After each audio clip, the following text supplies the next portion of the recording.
আমার অবস্থা বেশি ভালো না, আমি বাঁচতে যাই, আমি আর কিচ্ছু নাই।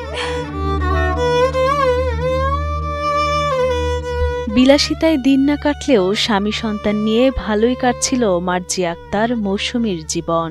তবে ভাগ্যের নির্মম পরিহাসে ক্যান্সারে আক্রান্ত হয়ে শয্যাশায়ী 2 বছর বয়সী সন্তানের মা মৌসুমী। তাকে সুস্থ করে তুলতে সাধ্যমতো চেষ্টা করেছেন দিনমজুর স্বামী লিখন মিয়া, কিন্তু শেষ পর্যন্ত হার মানতে হয়েছে ব্যয়বহুল অর্থের কাছে। পঙ্গু বাবারও সামর্থ্য নেই মেয়ের উন্নত চিকিৎসা করানোর। আমার করার কিছু নাই, আপনারা এগিয়ে আসুন। আমার চলার মতো কোনো শক্তি নাই, আমি কিভাবে করবো? আমি মেয়েটা আমার খুব কষ্ট, আদুরের মেয়ে।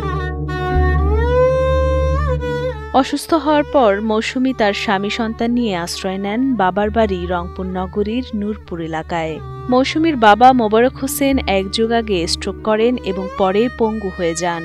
এলাকার অন্যের আশ্রয়ে এবং ভিক্ষাবৃত্তি করে কোনো রকমে চলছিল তার সংসার। তবে মেয়ের ক্যান্সার ধরা পড়ার পর আরো দিশেহারা হয়ে পড়েন তিনি। চিকিৎসা ও ঔষধ খরচ তো দূরের কথা, 6 সদস্যের 3 বেলার খাবার জোটানোই প্রতিদিনের লড়াই।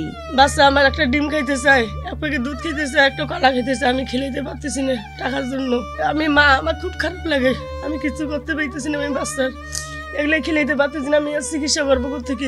সবসময় খালি বলে মা আমার খারাপ লাগতেছে, সবসময় গরম করে আমি বাচ্চাদের দূরে শুয়ে থাকি, খাবার রুচি একদম নেই। আমরা 4 ভাই বোন, আমাদের 4 ভাই বোনের মধ্যে ওই সবচেয়ে বড়, সবারই আদরের। হঠাৎ করে এইরকম অসুখটা ধরা পড়ছে, এটা আমাদের সবার কাছে অনুরোধ, এই বাচ্চাটাকে আপনারা বাঁচান, মাটাকে বাঁচান। বছরখানেক আগে গলায় টিউমার দেখা দেয় মৌসুমীর। এরপর শরীর জুড়ে শুরু হয় তীব্র ব্যথা, জ্বর আর দুর্বলতা।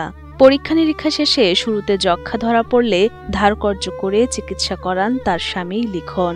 প্রায় 1.5 লাখ টাকা খরচ করলেও সুস্থ হয়ে ওঠেননি মৌসুমী। পরে আবারও চিকিৎসক দেখানো হলে রিপোর্টে ক্যান্সার ধরা পড়ে মৌসুমীর। আমার ওয়াইফের এই টিউমার থেকে রংপুরে বললো যে আপনার যক্ষ্মা হয়েছে। এই যক্ষ্মা চিকিৎসা করতে করতে আমার এই যাবতে 1.5 লাখ টাকা চলে গেছে। ঢাকা ক্যান্সার হাসপাতালে গেলাম, যাওয়ার পরে ওখান থেকে বললো ঢাকার ডাক্তাররা যে আপনার রোগীর ক্যান্সার হয়েছে। এখন তো আমরা দিশেহারা হয়ে গেলাম। ক্যান্সারের আবার চিকিৎসা করার জন্য যে 5-6 লাখ টাকা দরকার, এই টাকা আমরা পাবো কই? অভাব অনটনের সংসারে ক্যান্সারে আক্রান্ত মৌসুমীর চিকিৎসার জন্য 5 থেকে 6 লাখ টাকা জোগাড় করা যেন আকাশকুসুম চিন্তার মতোই দরিদ্র পরিবারটির পক্ষে। তাই মৌসুমীর জীবন বাঁচাতে এখন শুধু সহানুভূতির আশায় তারা। ডাক্তার বলছে মাসে 2টা করে থেরাপি দিতে হবে। 2টা করে থেরাপি দিতে 70-80 হাজার টাকার প্রয়োজন। 12টা থেরাপি দেওয়া লাগবে, 15 দিন পর পর একটা করে থেরাপি দেওয়া লাগবে। এখন কিভাবে দেবো আমি জানি না, আমি এখন দিশেহারা হয়ে গেছি। অসহায় পরিবারটির দুঃখ দুর্দশা দেখে বিভিন্ন সময় সহযোগিতা করেন এলাকাবাসী, কিন্তু সেই সাহায্য প্রয়োজনের তুলনায় খুবই অপ্রতুল।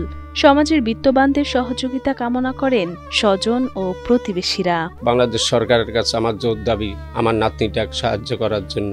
সরকারের কাছে আমার আবেদন, তার একটা ছোট বাচ্চা আছে, বাচ্চার দিকে দেখিয়ে যদি কেউ সহযোগিতা করে, আর বাচ্চাটা নিয়ে যেন বাঁচিয়ে থাকতে পারে।